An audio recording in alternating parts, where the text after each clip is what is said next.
Olá, meu nome é Ana Carolina, sou estudante do Colégio Técnico Industrial de Guaratinguetá e em conjunto com a Mariana Donatilho nós vamos apresentar dois tipos de programação, a PWM e a Timer Zero, para o professor Gomes, da matéria de microcontroladores. Fiquei com um projeto de lâmpada de PWM.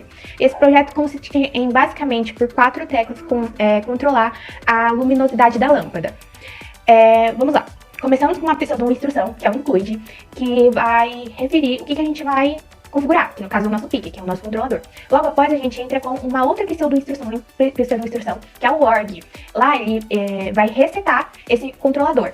E vamos para o Goto, que vai verificar as configurações. Caso não tenha acontecido nada, caso esteja tudo correto, ele segue. Caso aconteça alguma coisa, ele vai chamar o org, que está carregado com 004, que vai ativar as instruções, que vai ativar as interrupções, perdão. E agora eu vou falar um pouquinho sobre a configuração do programa. Começamos, selecionando o banco 1 ou o banco 0 para o status RPO. E a gente seleciona o banco 0 da memória RAM para o status RP1. Logo depois a gente limpa todos os registros das portas, até o portal E. Depois a gente configura o ciclo ativo do PWM para 03, que são as nossas teclas. Depois a gente configura o portal B como entrada e movendo 0F para esse tris, que é o tris B. E depois a gente move o 00 para o I, a gente move 06 para o ADCOM, que a gente vai desabilitar os canais analógicos. O resto, porque 6 no ADCOM significa que todas as saídas vão ser digitais. A gente move o DF para o Option Reg, que é um registro de opções. Ou seja, esse registro de opções vai ficar como 1, 1, 0, 1, 1, 1, 1, E ele não vai ter habilitados os pull-ups, que é o nosso RBPU, que é o primeiro. Eu vou colocar aqui para vocês entenderem. Depois a gente vai ter o INTDEG, que configura a borda, que vai gerar interrupções no RB0. No nosso caso, ocorrerá na borda de subida. O TOCS é a instrução que incrementa o time 0. No nosso caso, o clock da própria máquina já fará isso. O TOLS é a configuração da borda que incrementará o TMR0 no pino RA4 TOC 1, quando o TOCS for igual a 1. No nosso caso, o TOLS é 0, então esse incremento ocorrerá na borda de subida.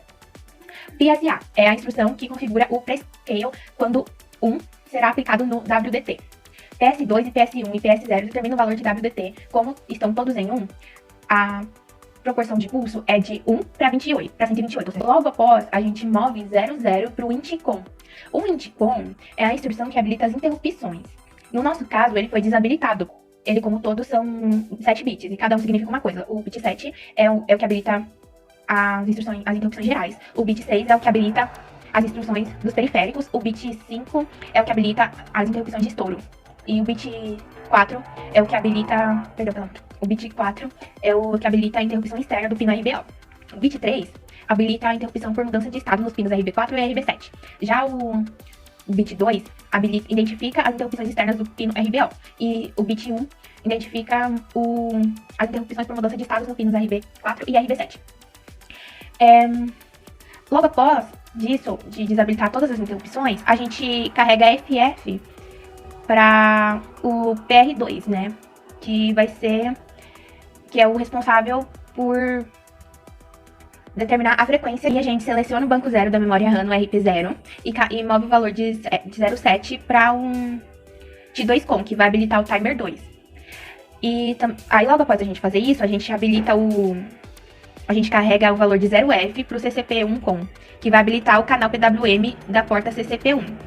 E também movemos o 0FE para o porte C e habilita a coluna 0 da varredura do teclado. Agora a gente vai para a configuração do teclado. E a gente tem os pulos, Então a gente vai lá, a gente limpa o watchdog time, aí a gente começa a verificar as teclas. Se a tecla começa com a tecla 0, se ela estiver pressionada, a gente vai chamar a rotina da tecla 0. Meu nome é Mariana e eu vou apresentar um pouco sobre o Timer 0. O Timer 0 é um registrador de 8 bits utilizado como contador ou como temporizador. Se encontra na categoria de periféricos, ou seja, é um dos apoios do nosso sistema. Tem que ser configurado. E ele pode ser através de outro registrador para que quando ele ultrapassar a capacidade máxima de contagem, o bit indicador do outro registrador avisa quando isso acontecer, quando ultrapassar. Esse registrador tem o nome de controlador de interrupções, INTCOM. As interrupções têm a chave geral bit 7. Se não tiver ativado, nada será considerado. Agora a gente vai analisar o timer como computador. O include, ele não é uma instrução, e o org define o início da compilação reset. org04 é um protocolo de interrupção. ele vai para o intertimer e depois vamos para o banco 1. Verifica se o port D está sendo utilizado e limpa o tris D.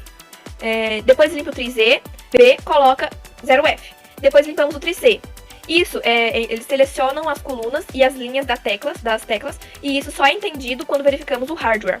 A gente move A0 para o intcoin, que é 1, 0, 1, 0, 0, 0, 0, 0, e o transbordamento é quando o registro de 00 vai até FF mais 1 e causa um estouro, porque só pode usar 8 bits.